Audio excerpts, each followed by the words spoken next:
Hello and welcome to Walker Tea Review. I'm Jason Walker. Good to be here in front of you and sharing teas. Got a green tea today that has an origin that I don't get to talk about that often. So I'm going to go ahead and get this tea started. This is a Korean tea. So I'm going to, and I've got you see it, I have a smaller tin here. So a spoon won't work that well. I'm going to just kind of gently tap in enough leaf to cover that usual 1.5 inch bottom diameter. My guy one here. Gently kind of rake it in, getting close there. My water's been brought to a boil and it's been cooling for about a minute now. Now, my experience with Korean greens is that they are fairly delicate. I'll talk about that in just a moment, a little bit. But let me go ahead and get the water on this and let it steep. And I'm probably going to have to, well, we'll see about time-wise as far as this goes. But I'm going to add enough water. A little bit's going to rise, stick out, sit out just outside of my rim. That kind of creates an airtight seal so that air doesn't get in, change the color of my liquor. But I want to talk about this tea now. This is from DavidsTea. DavidsTea is a Canadian company, so if you're looking for them or if you are watching me up in Canada, this may be something that you have access to a little bit more easily than some of the other companies I look at. But this is the KoreanSejak tea. This you can find 50 grams on David's with the S, DavidsTea website. 50 grams available for $7. You can find some information that this is from Jiri Mountain in Korea. Let me also note that this particular tea came in a package that is called their Orient Express package. It was 3 teas with these sample size tins. That could be something to look at, consider, ask about if you're just wanting to sample a variety of teas. This one came with a Korean tea, a Dragon Well, and a Japanese gyokuro. The Dragon Well, of course, being a Chinese tea.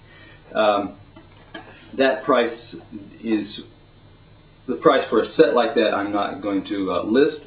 I'm going to talk about this specific tea right now. Korean teas, generally, I find that there's some characteristics like that of a Chinese tea. I also find that they can have some Japanese tea, green tea characteristics. So I'll mention a little bit more about that. But before getting into the wet leaf there, I am going to take a sniff of the dry leaf here. And here, I'm getting aromas similar to what, like I said, it can have, sometimes you have Japanese and or Chinese green tea characteristics. In this particular case, I'm getting more of the Japanese green tea. I'm getting something that smells a little bit like a gyokuro, a little bit of a sencha. So there's those steamed tea kind of smells that are coming out here. And those smells, how would I describe them? These are closer to sweet alfalfa, a grass type of smell. There's a little bit of a cream spinach aroma. There's a combination. These are woven together and interplay together, those kind of smells. And those are the dominant smells that are coming off of this. Now, looking at the leaves, I'm actually getting a variety of shapes and sizes. For example, I'm getting here some actual flakes of leaves that looks like they've been kind of folded together. Not necessarily rolled down the middle vein of the leaf, although in other cases, I do have pieces that look more closely, that resemble having been rolled down the middle vein of the leaf.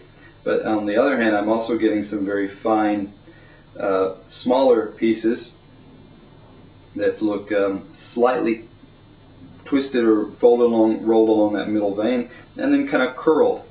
So I'm getting a kind of a mix, a medley of different shapes and styles here. Color-wise, they are more towards a deep green, a little bit more of a green-blue type of color, maybe a little bit of a kind of a blue-green and emerald green. There is some brighter green coming out there as well, here and there.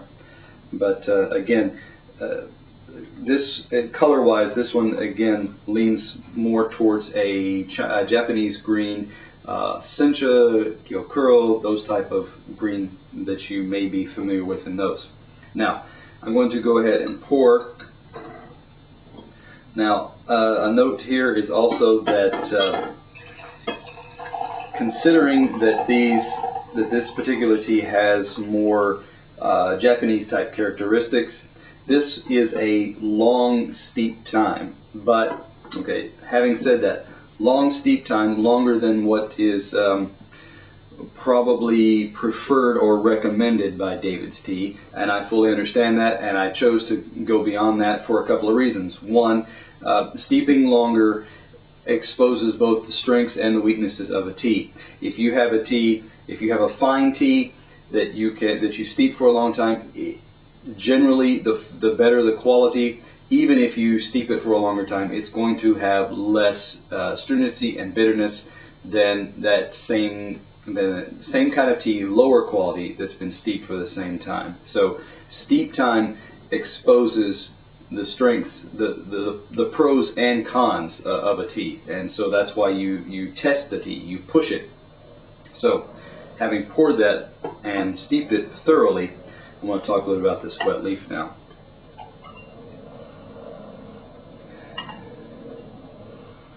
Now, here is where this tea is leaning a little bit more towards a Chinese type of green tea, where a Japanese green usually goes through a steaming process, and you get a little bit of some of that cream spinach. You may pick up a slight light lemony type note that comes in the wet leaf.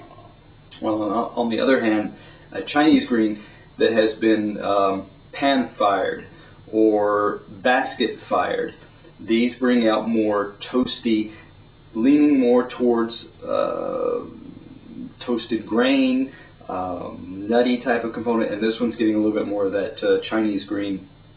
There's something in there that has a little bit more of a toasty type of note to it. Let me kind of pick up on those again. In this particular case, it's a little bit of a green bean, a little bit of a lima bean.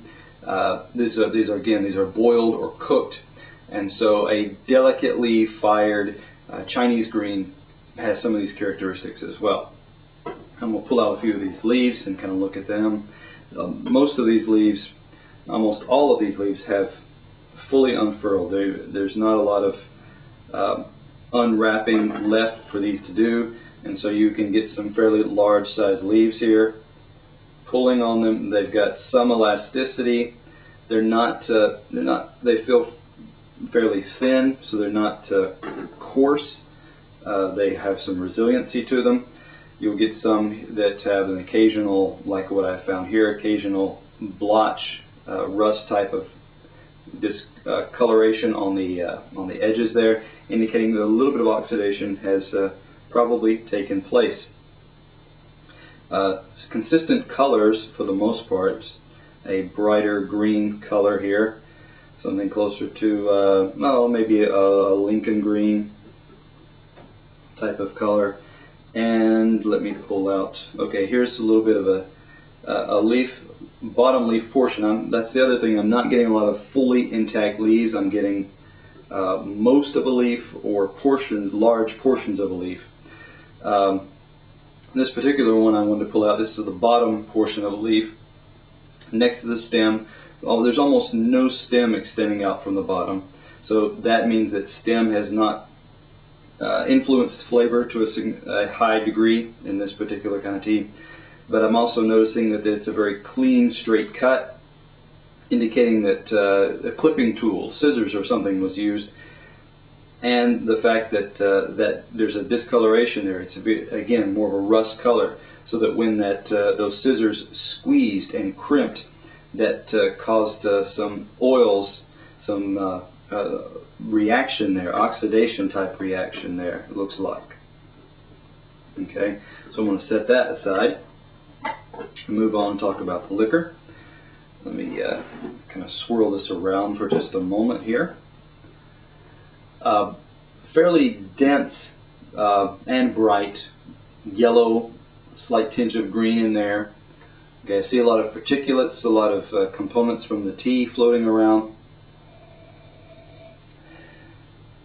It's trending a little back towards the Japanese greens. It's getting a little bit of a kind of lemony. Imagine if you sprinkle a little bit of lemon juice over like a cream spinach component. That's what's jumping out at me at the moment. Let me give it a taste here. Brightness, again, this was not dull, flat. It's got a fairly clean looking appearance as you look down through the liquor.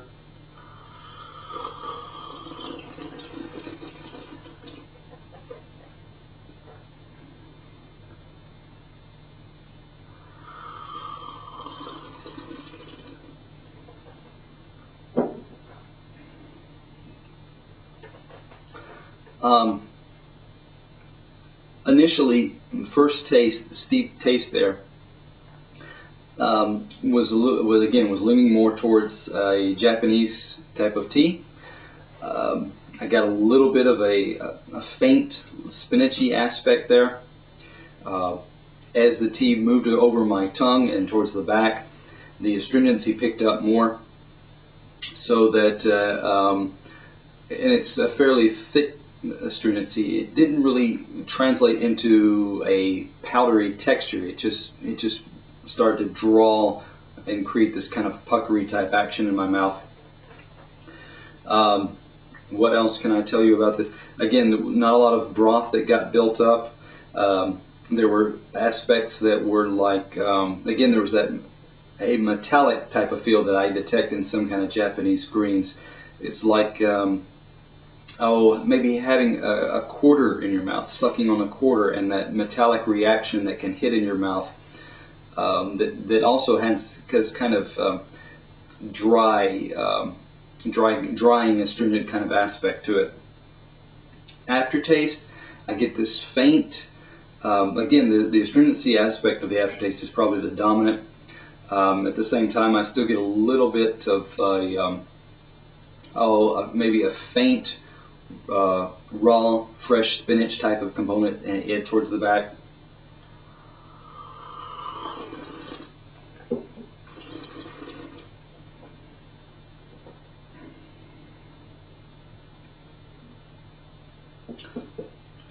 Again, that and I would say there's a little bit of seaweed underneath that spinach there as well. So a combination of dried spinach, like dry seaweed, like you might get in a salmon roll, a California roll. That's the word I'm looking for. A California roll. There's a little bit of that dry spinach aspect going on. Seaweed. I keep getting them confused. The seaweed with the spinach. Those are the two. Again, the astringency carries through, especially sitting on the front of the tongue is where it's where it seems to be focusing right at the moment. So this was true of this instance. Off-camera tastings I did previously. Again, significant astringent component. So I would give this tea. I mean, I've had other Korean greens that were a bit more gentler.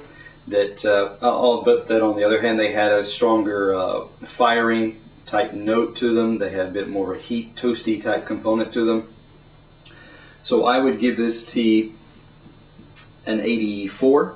It's got I would say it has potential at this point, but again, you'd want to go very gently on your water temperature, lower, and start with much briefer steepings, and you may be able to tease out something that you can enjoy. So come back to Walker Tea Review to find out more about Korean teas from the world, and teas that you can find to enjoy.